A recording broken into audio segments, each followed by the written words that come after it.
The Montana wind cut through the bunkhouse like a blade, rattling the thin windows as Sam Carter sat hunched over a small wooden table, squinting at the newspaper by lamplight.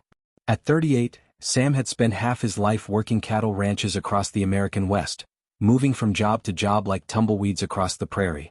His weathered hands, scarred from years of rope burns and barbed wire, carefully turned the pages until he found what he was looking for. The matrimonial correspondence section was tucked between livestock prices and land sales, a small column where lonely hearts reached across the vast distances of the frontier, seeking connection in a world that often felt impossibly isolated. Sam had read these advertisements for months without ever responding. What could a drifting cowhand offer a woman seeking stability and security? But tonight something was different.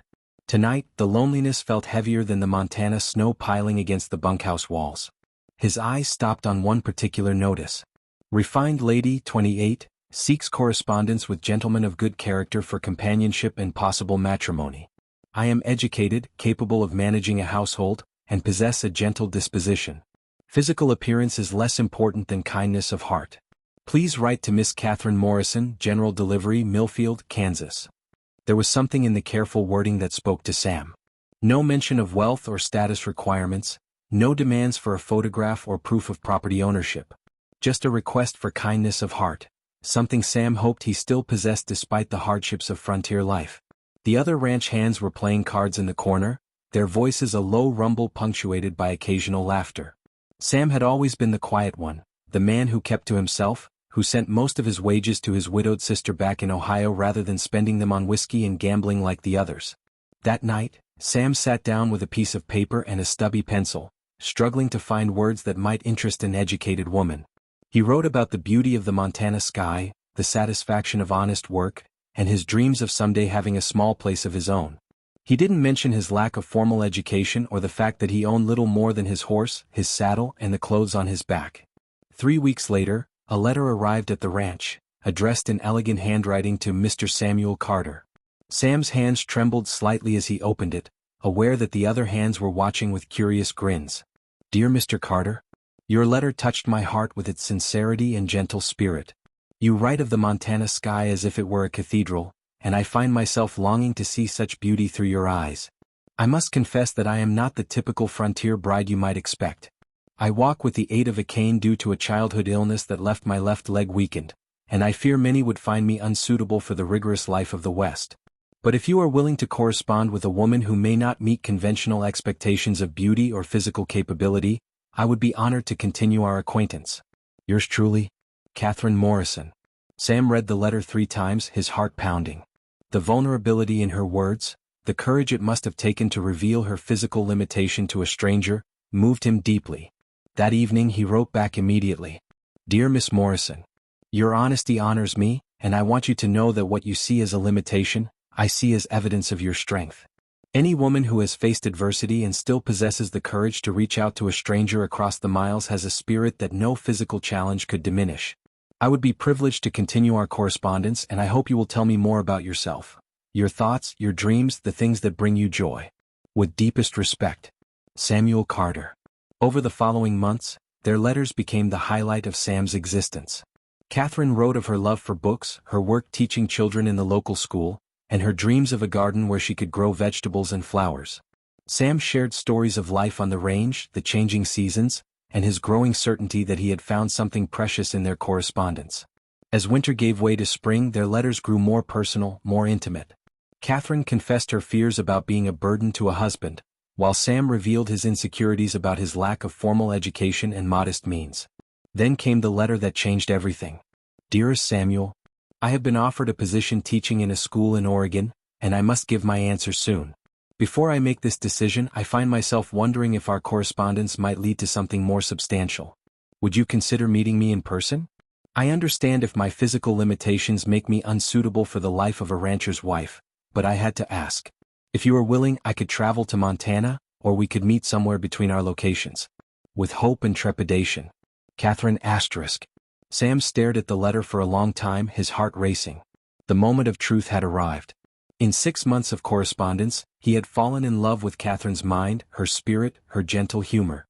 But he had never seen her face and she had never seen his. The frontier was full of stories of mail-order brides and grooms who had been disappointed by the reality of their correspondence. But as Sam sat in the bunkhouse that night, listening to the wind howl across the prairie, he realized that his feelings for Catherine had nothing to do with her physical appearance and everything to do with the woman he had come to know through her letters. He picked up his pen and began to write the most important letter of his life. My dearest Catherine, your letter filled my heart with both joy and determination.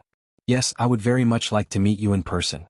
I have saved enough money to travel to Kansas, and I believe it's time we discovered if the connection we've built through letters can flourish in person. I will arrive in Millfield on the 15th of June. I'll be the tall man in a brown hat waiting by the train station at noon. With all my love, Samuel.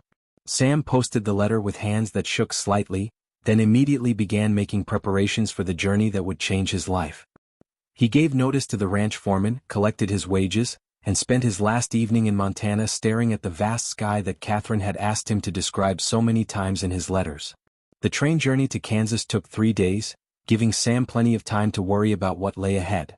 What if Catherine was disappointed by his appearance? What if he was too rough, too uneducated for a woman who taught school and quoted poetry in her letters? What if the magic they had created through correspondence couldn't survive the harsh light of reality? As the train pulled into Millfield, Sam's heart hammered against his ribs. The small Kansas town was neat and orderly, with tree-lined streets and well-maintained buildings that spoke of prosperity and stability. Sam felt suddenly conscious of his worn clothes and calloused hands. He made his way to the train station, arriving 15 minutes early. The platform was busy with travelers and townspeople, and Sam positioned himself where Catherine would be able to see him easily. He had described himself honestly in his letters, tall and lean, with brown hair and blue eyes, weathered by years of outdoor work. At exactly noon, Sam saw her. Catherine Morrison stood at the edge of the platform, leaning lightly on an elegant walking cane, her eyes scanning the crowd. She was not conventionally beautiful in the way of the saloon girls or the ranchers' daughters Sam had known. Her face was pale and serious, framed by dark brown hair pulled back in a simple style.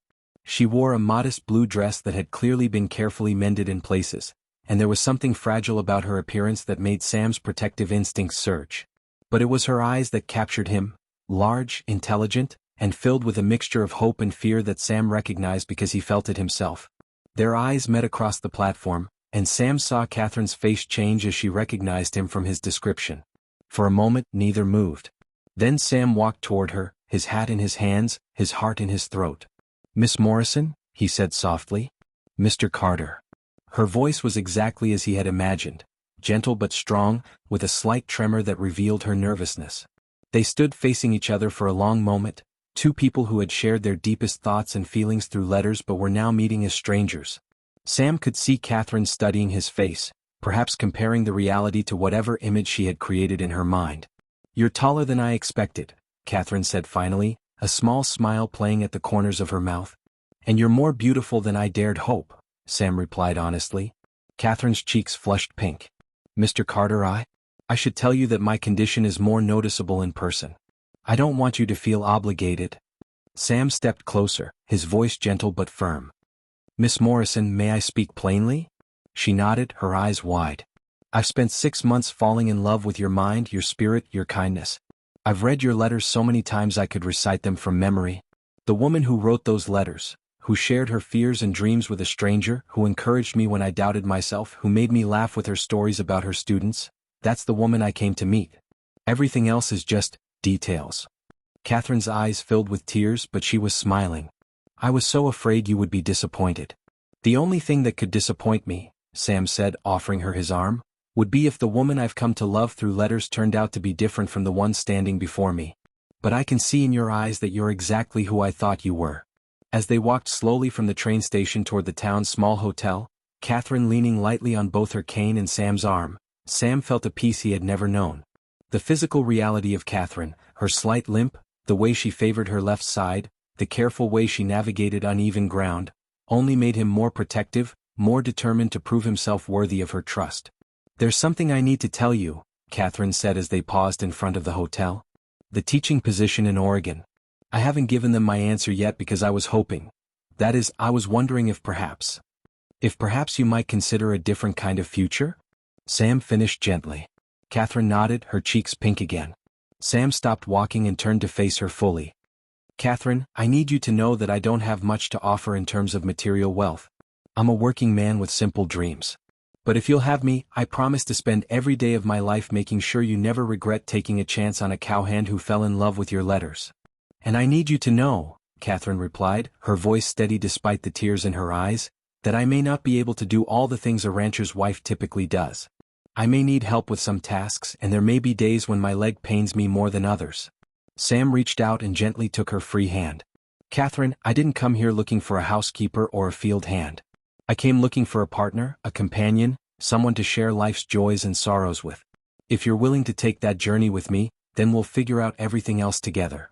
As the afternoon sun cast long shadows across the Kansas prairie, two lonely hearts stood on the threshold of a new beginning, having discovered that sometimes the greatest love stories begin not with physical attraction, but with the meeting of kindred spirits who recognize in each other the missing piece of their own souls. The next 3 days in Millfield passed like a dream for both Sam and Catherine. They walked the quiet streets of the town, talking for hours about everything and nothing. Sam met Catherine's students when she took him to the schoolhouse, and he was amazed to see how the children's faces lit up when she entered the room. Despite her physical limitations, Catherine commanded respect and affection through her gentle authority and genuine care for each child. Catherine, in turn, was fascinated by Sam's stories of life on the range. She listened with rapt attention as he described the vastness of the Montana sky, the challenge of working cattle, and the simple satisfaction of honest labor. She saw past his rough exterior to the gentle, thoughtful man who had written such beautiful letters. On their third evening together, as they sat on the porch of the boarding house where Catherine lived, Sam knew the time had come to speak of the future. Catherine, he began, his voice serious, I need to be completely honest with you about what life with me would be like. Catherine set down her teacup and gave him her full attention. I've been offered a position as foreman on a ranch outside of Billings, Montana. It's a good opportunity, steady work, a small house that comes with the job, and the chance to eventually save enough to buy my own place. But it's isolated, Catherine. The nearest town is 20 miles away, and the nearest neighbor is 5 miles. The winters are harsh and the work is demanding. Catherine listened quietly, her hands folded in her lap. I know you're used to town life, to having your students and your books and people around you. I'm asking you to give up everything familiar for a life that might be lonely and difficult.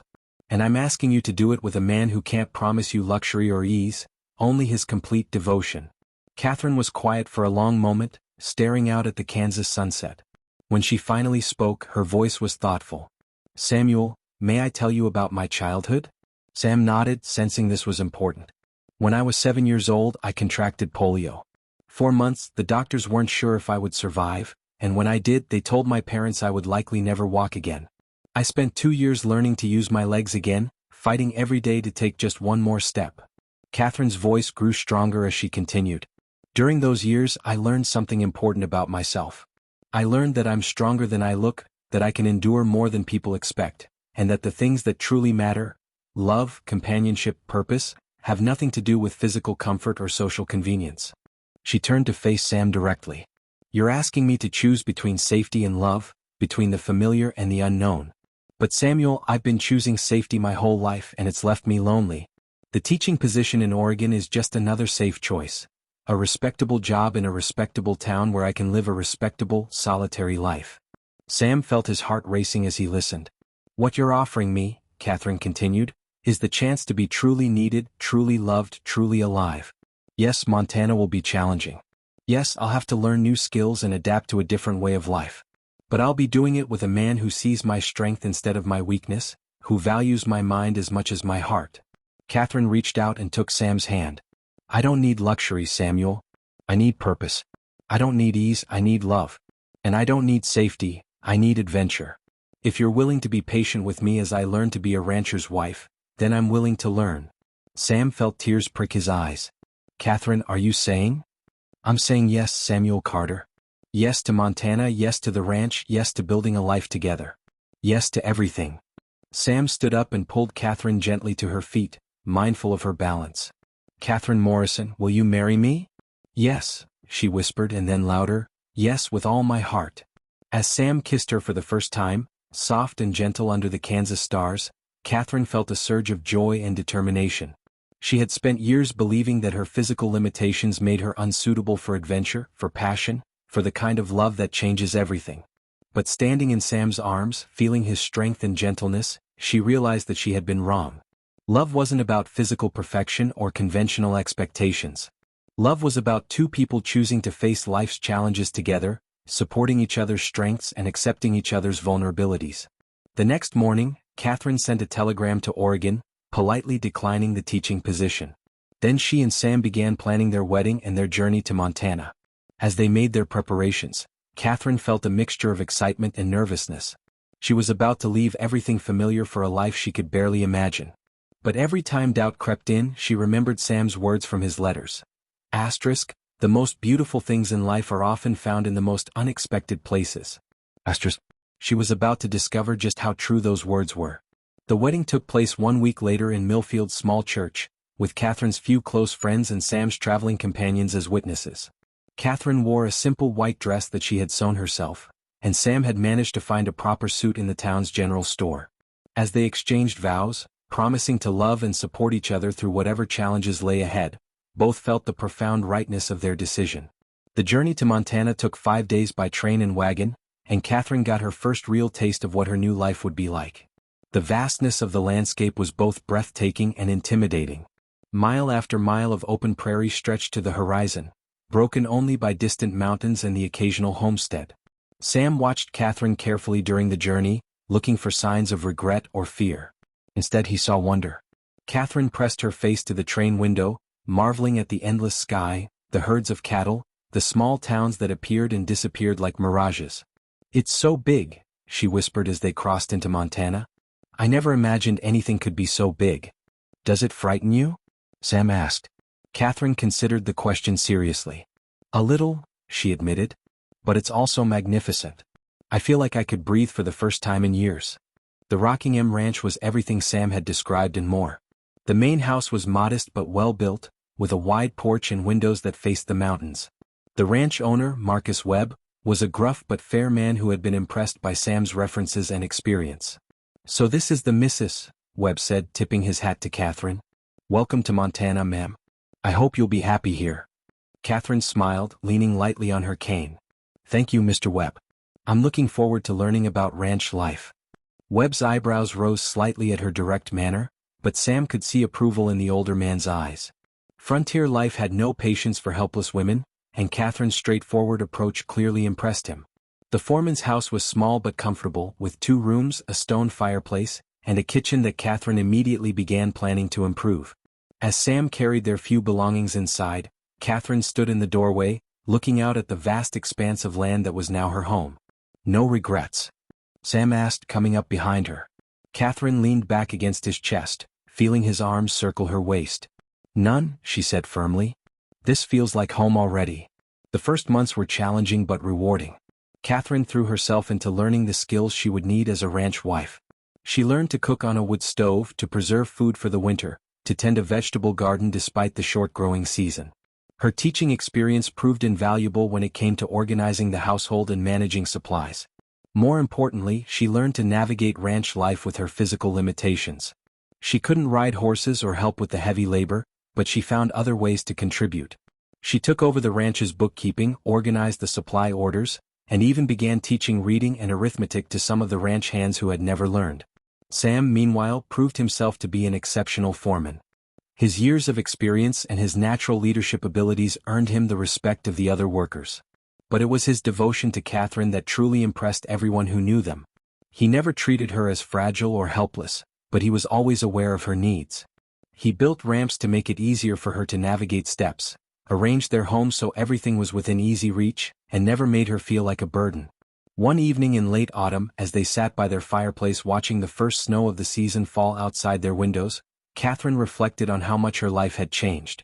"Samuel," she said, looking up from the book she was reading, "do you remember what you wrote in your very first letter to me?" Sam smiled, setting aside the ranch ledger he had been reviewing. "I wrote a lot of things." "Which part?" "You wrote that you hoped someday to have a small place of your own, where you could watch the sunrise every morning and know that you were exactly where you belonged." "I remember."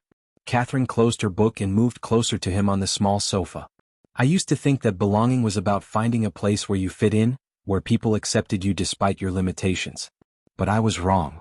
Sam waited for her to continue, sensing she was working through something important. Belonging isn't about finding a place that accepts you, Catherine said. It's about finding someone who sees you completely, your strengths and your weaknesses, your dreams and your fears, and chooses to build a life with you anyway.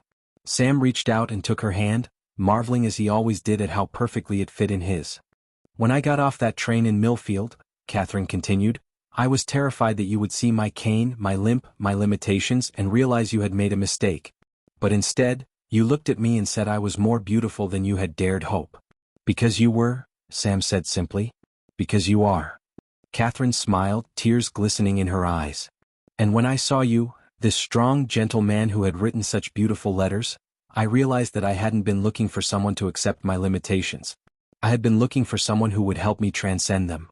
As if to prove her point, Catherine stood up and walked to the window without her cane, her movements careful but confident. The months of ranch life had strengthened her leg and improved her balance. She was still limited, but she was also stronger than she had ever been. Sam joined her at the window, wrapping his arms around her from behind as they watched the snow fall on their land, for Marcus Webb had offered to sell them a section of the ranch when they were ready. I love you, Catherine Carter, Sam whispered against her hair. And I love you, Samuel Carter, she replied, leaning back against his strength. Thank you for seeing my heart instead of my limitations. Outside, the Montana wind howled across the prairie, but inside their small home, two hearts beat in perfect harmony. They had found in each other not just love, but the courage to become more than they had ever dreamed possible. As Catherine had written in her last letter to her friend back in Kansas, I thought I was coming to Montana to marry a cowhand. Instead, I discovered that I was coming home to myself. The mail-order bride who had feared she would be a burden had become the heart of a thriving ranch. The lonely cowhand who had never believed he deserved love had found a woman who saw his worth before he did. And in the vast expanse of the Montana Territory, under skies so wide they seemed to touch eternity, two souls who had found each other through letters had built a love that would last a lifetime.